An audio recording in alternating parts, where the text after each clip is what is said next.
Hello guys, in this video I will tell you about the ग्राम सचिव examination.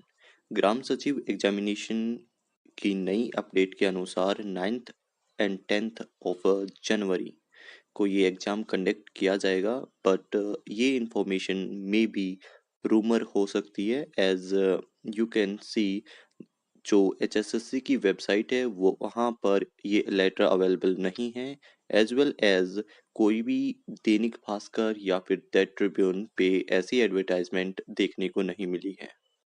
Second thing, जो paper available करवाया गया है वो काफ़ी ब्लर है एंड काफ़ी ज़्यादा इंफॉर्मेशन वहाँ पे गिवन नहीं है and we are not able to see it clearly.